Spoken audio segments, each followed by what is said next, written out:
السلام عليكم خوتي، لاباس عليكم؟ اموركم جيده؟ معكم فاتي شهيوات. اليوم ان شاء الله بغيت نشارك معكم السيكوك باللبن. بالنسبه للمقادير كنديروا نص كيلو ديال الشيشه تكون موين، كنغسلوها مزيان داك الغبره، تغسلوها مزيان.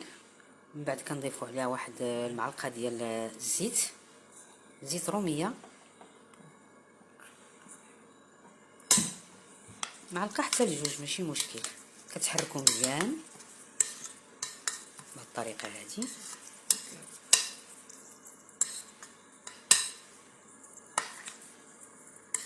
كما كتشوفوا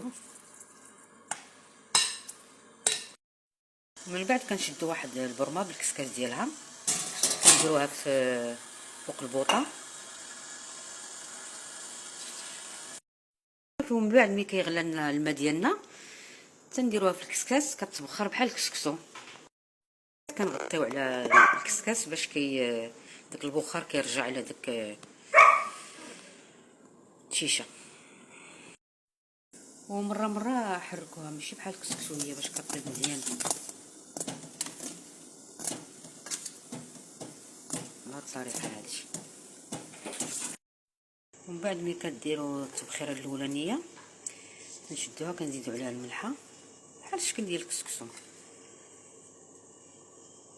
الطريقه هذه. وكنزيدوا عليها الماء باش كتجي رطبه.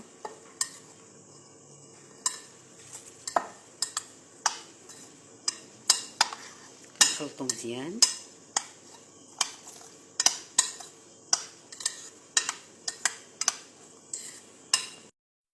ومن بعد عاوتاني كنردوها للكسكاس، كدير التبخيره الثانيه.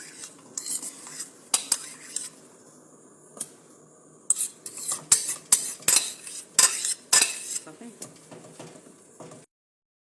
وحتى بالنسبه للتصويره الثانيه حتى هي كنبدا نحركو مزيان، كنقلبو من الفوق لتحت، وكنقيسوها بصبعنا ونشوفوها بحال هكا. الا طابت ولا ذوقوها، الا طابت صافي، لما طابت شي كتزيدوا التصفيره الثالثه وصافي. انا كنظن جوج كافيين. هانتوما من بعد ملي طابت لنا الشيشه ديالنا شوف كيفاش كتجي، كتخويو عليها اللبن بهذه الطريقه هذه. وبغينا نخرجوا شويه من ديك الحلويات والطياب. يلا الى عجبكم هذا الفيديو ما تنساوش ديروا جيم وتشتركوا في القناه ديالي، وبالصحه والراحه.